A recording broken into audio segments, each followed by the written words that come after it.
Australia का general skill migration programme currently suspend हो गया। काफी लोगों के जो ड्रीम्स थे ऑस्ट्रेलिया में सेटल होने के, पीआर लेने के, उन सब पे इस चीज से बहुत ज्यादा इंपैक्ट पड़ेगा। आज की वीडियो में हम देखेंगे क्या है जनरल स्किल माइग्रेशन प्रोग्राम, क्यों सस्पेंड हुआ और आने वाले टाइम में इससे क्या एक्सपेक्ट कर सकते हैं। सब्सक्राइब करिए हमारे चैनल को और बेल आइकन दबाइए लेटेस्ट वीडियो सबसे पहले देखने के लिए। तो general skill migration programme Australia का इमिग्रेशन प्रोग्राम है जहां पे गवर्नमेंट की तरफ से इकोनॉमिक डेवलपमेंट के लिए यहां पे वीज़ास इश्यूज होते सेटल होने के लिए और या फिर वर्क करने के लिए। यहाँ पे ऑस्ट्रेलियन गवर्नमेंट की तरफ से बहुत ज़्यादा वीज़ा कैटेगरीज है, टाइप्स है जो जनरल स्किल माइग्रेशन की कैटेगरी में आते और हर साल कंट्री का एक कोटा रहता। उस कोटे में से फिर हर एक स्टेट के अलग अलग कोटा प्रोवाइड करते गवर्नमेंट की तरफ से।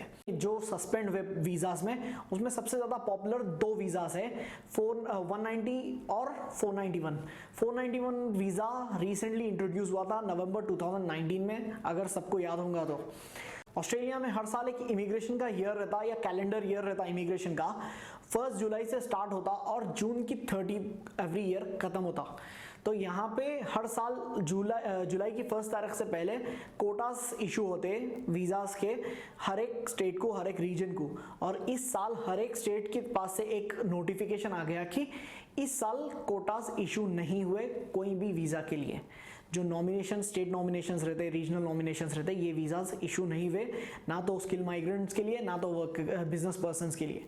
इसका मतलब ये है कि स्टूडेंट्स जो रीजनल एरियाज में जाके स्टडी करें, स्टूडेंट्स जो रीजनल एरियाज में अभी करंटली रह रहे या स्टेट नॉमिनेशंस के लिए अप्लाई करना चाह रहे या ऑलरेडी कोई वर्कर है वीज़ा के लिए अप्लाई करना चाह रहे, ये जो भी वीज़ा सस्पेंड हुए वो वीज़ास पे अप्लाई नहीं कर सकते। एक्चुअल में ये थोड़ा ट्रिकी है। स्टूडेंट्स नॉमिनेशन के लिए अप्लाई कर सकते लेकिन वहाँ से नॉमिनेशन आ नहीं सकता जब तक कोटा रिलीज नहीं हुआ। अब गवर्नमेंट के हिसाब से ये एक टेम्पररी क्लोजर है और ये परमानेंट क्लोजर नहीं है। और एक्चुअल में ये फैक्ट है कि ऑस्ट्रेलियन इकोनॉमी इमिग्रेंट से डिपेंड करती और अगर ये प्रोग्राम कंप्लीटली क्लोज कर दिए तो ऑस्ट्रेलियन इकोनॉमी में बहुत बड़ा एक रिसेशन आ सकता और इससे बहुत ज़्यादा इम्पैक्ट हो सकता, फाइनेंशियली बहुत ज़्यादा स्ट्रगल कर सकती है ऑस्ट्रेलियन गवर्नमेंट। तो इस वजह से ये प्रोग्राम सस्पेंड परमानेंटली होना ये नामुमकिन है, लेकिन टेम्पररीली ये सस्पेंड हो गया। We all know that as of now. क्यों सस्पेंड हुआ general skill migration programme? 3 reason है उसके पीछे।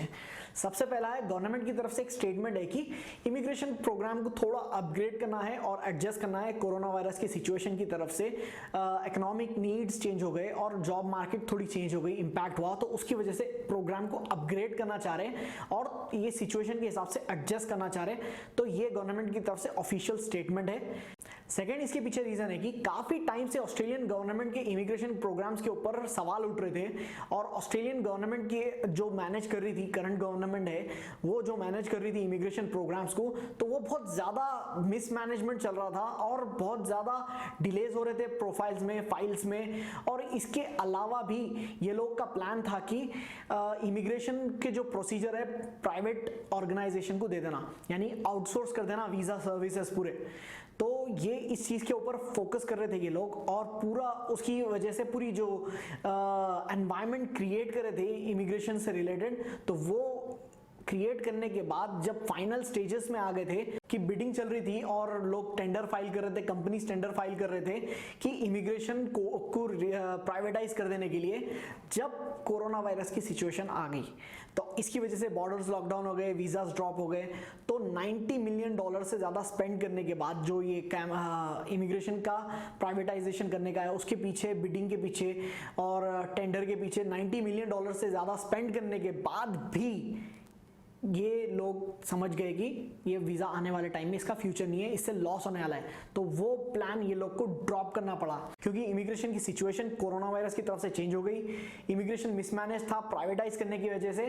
तो अब इनको अपग्रेड की ज़रूरत पड़ी क्योंकि हर चीज़ एकदम अनऑर्गेनाइज्ड है इमिग्रेशन के इंटरनल वर्किंग्स में। और जो इमिग्रेशन वर्कर्स हैं रिपोर्ट के हिसाब से उन लोग का मोराल भी बहुत कम हो गया क्योंकि जो इंटरनल प्रैक्टिसेस चल रहे हैं।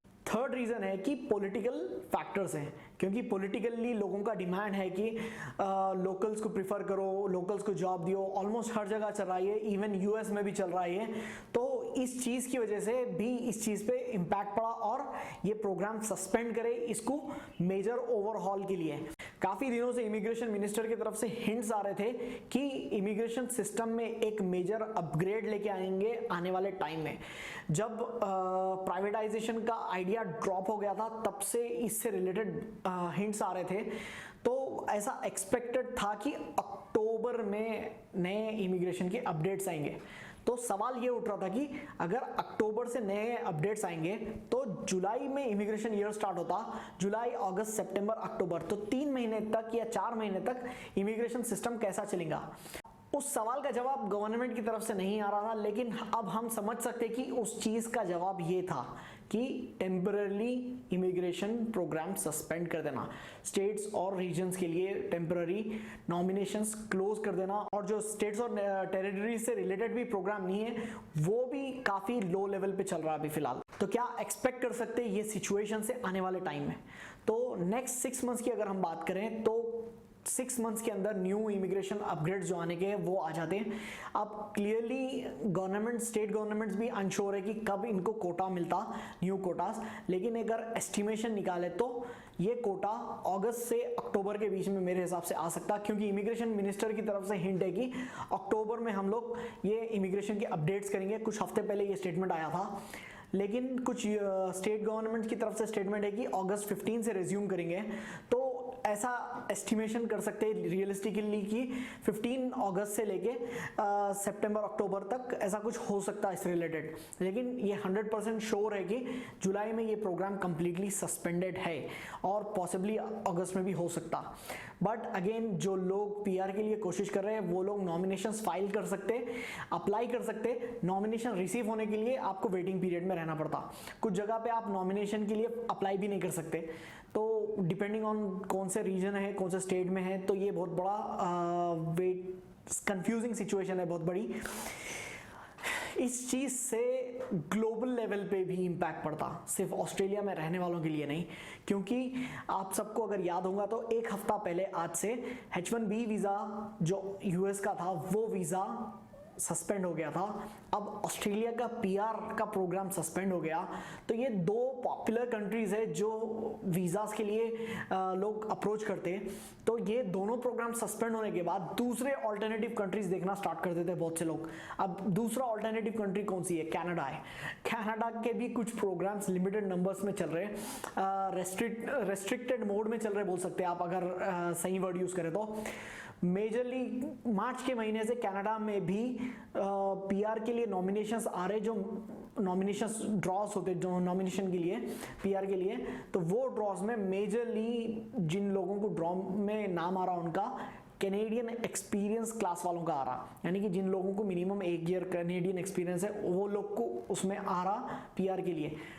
ऑस्ट्रेलिया में नहीं आ रहा, सॉरी बाहर के वर्कर्स को नहीं आ रहा। तो सेम चीज यूएस के इमिग्रेशन में सस्पेंशन आ गया, ऑस्ट्रेलिया के इमिग्रेशन में टेम्पररी सस्पेंशन हो गया, अगेन परमानेंट नहीं है, टेम्पररी सस्पेंशन है। कनाडा भी रेस्ट्रिक्टेड मोड पे चल रहा है।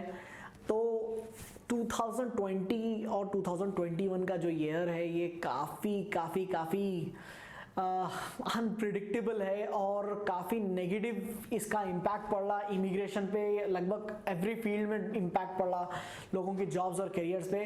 बट अगेन जैसा जैसा कोविड-19 की सिचुएशन की तरफ से हालात इंप्रूव होते रहेंगे तो ये पूरे इमिग्रेशन के प्रोग्राम्स और ट्रैवल रेस्ट्रिक्शन सब एक एक से ऊपर उठते रहेंगे, क्योंकि कंट्रीज को भी इकोनॉमिकली देखना पड़ता, इकोनॉमिक के बारे में सोचना पड़ता, और इमिग्रेंट्स हमेशा इकोनॉमी को ऐड करते। तो उम्मीद है आपको ये वीडियो पसंद आया होगा। ये वीडियो अपने दोस्तों के साथ शेयर करिए, मेरे यूट्यूब चैनल वहलान को सब्सक्राइब करिए। आज के लिए सिर्फ इतना ही। That's all for today, see you next time.